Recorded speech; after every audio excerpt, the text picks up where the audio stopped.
Welcome to the Orange Couch. I'm Mark. I'm Amanda. And this is Mad Men, Season 6, Episode 9. The Better Half. I told Mel I didn't want to be a cliche, and he starts rapping about how they're two halves of the same person and they want the same thing, but they're trying to get it in different ways. With a title like The Better Half, it's not surprising that this entire episode is all about the concept of two sides of the same coin, right down to Megan playing twins on her soap opera, and people are looking to find the difference between the two sides, mostly to figure out which side they like better. Everyone in this episode is looking at things that are both the same and different. Speaking of things happening in twos, Abe was stabbed twice. Once by a stranger on the street, and the other by the person closest to him in the bedroom they share. But they're not so different. Gotta hand it to you. You gave me a great ending to my article. In a moment of near-death clarity, Abe reveals that to him the stabbings and the stabbers are really nothing more than chapters in his story, and he's as done with Peggy as she is with their neighborhood. So many kinds of relationships in this episode are framed in this way. So many characters find themselves looking at two options for the same kind of relationship. The marriage and dating shuffle is definitely the most in your face, and of course, very soap opera. Don is comparing Betty and Megan, the old-fashioned trophy wife, versus the career woman. Joan is torn between her gentlemanly ex-lover, Roger, and her young, ingratiating new beau, Bob. Peggy thinks she's in a real struggle to decide between her hippie boyfriend, Abe, and her businessman crush, Ted. But I think Betty really wins this round because she's figured out that she can have it both ways.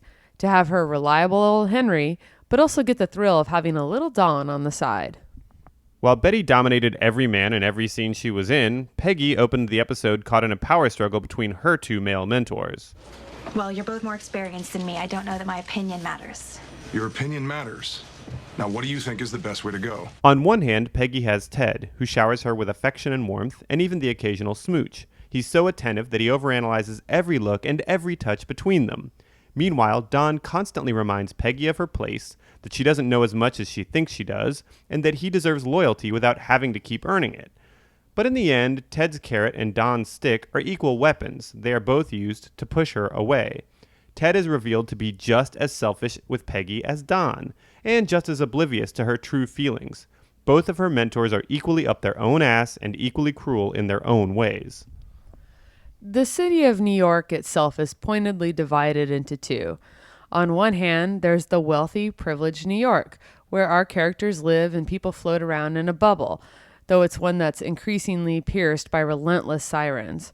Then there's the other New York, the one that we rarely see but is increasingly always on the mind of the characters. It's the New York that's crime-ridden and full of poverty and racism. This is a police state, and we're gonna have to fight, okay? They did it in Prague, they did it in Paris, and believe it or not, we're gonna have to do it here too. It's the New York that Abe likes to imagine he prefers, but Peggy wants no part of. Pete has been doing a lot of reflection lately, especially with his career. Joan and Duck both faced a lot of the same problems as Pete. They're all heavy drinkers, adulterers, people divorced with children, and have difficult families. But Joan has always dealt with her problems head on, and moved on with fierce determination. As a result, she's rocketed up the career ladder and has control of her future. Duck always talked a bigger game than he could deliver, pretended to have it together when he didn't, and let his tantrums define his career. Whether Pete winds up a partner or a marketing hack in Wichita depends on which side of this coin he becomes. Don and Betty also debate the two halves of the same person in the form of their daughter, Sally. Henry says she's a lot like you. How would he know?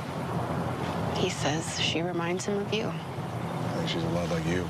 Of course, as becomes quite apparent, the real person who is at odds with himself is Don, or Dick if you'd prefer.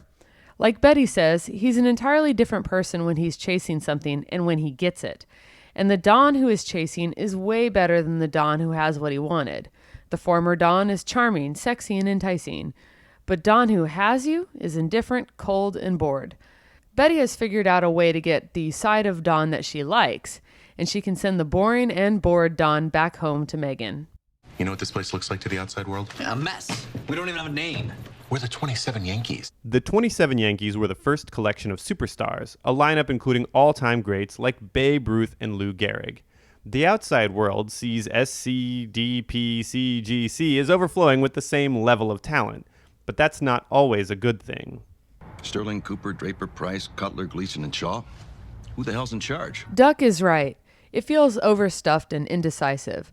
There is such a thing as having too much and wanting too much. Joan gets this. Her son has his official father, Greg, and it looks like he might soon have a stepfather, Bob. He doesn't need a third father, even if it is his biological father, Roger. Joan isn't the only person with too many men competing for her attention. Peggy has 3 men who relentlessly pursue her, and more specifically the validation of her worldview. Don and Ted each want Peggy to see margarine their way, which is just another small battle in their fight to get her to see the agency their way. Abe wants her to see the city and the world his way as a class struggle above even one's own personal safety. Peggy wanted to believe all these men competing for her attention actually cared about her. What she discovered, however, is that they are just using her for validation, or in her boyfriend's case, for a story.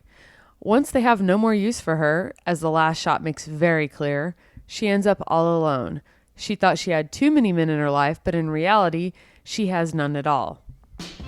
So where does Peggy go from here? We'll find out next week on The Orange Couch.